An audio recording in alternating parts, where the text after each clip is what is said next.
Euskaraldia. 11 egun euskaraz ahal den guztietan. Batu egingo gaitu. Bueno, euskara nire ama hizkuntza da. Gure etxean euskaraz egiten zen, nire gurasoak euskaldunak dira eta nire amama bai gurekin bizi zen eta etxean euskaraz hitz egiten genuen.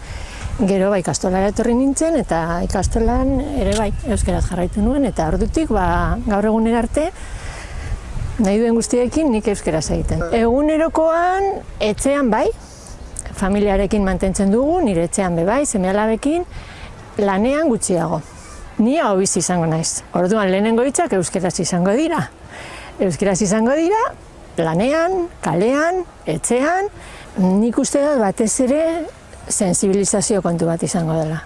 Bereziki egun horietan mentalizatu egin beharko gara eta euskaraz egiteko esfortzu gehiago egingo ditugu, errezago egingo dira, ze batzutan naiz eta euskaldunak izan, erderara jotzen dugu eta erderaz egiten dugu. Euskara gure hizkuntza dela, denona dela, bizirik mantendu egin behar dugula eta lan hori guztiok egin behar dugula. Dakitenok eta ikasten ari direnak bai eta danon artean aurrera atara.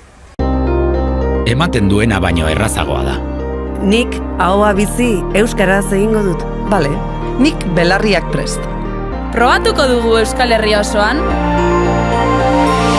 Euskaraldia. 11 egun euskaraz ahal den guztietan. Batu egingo gaitu.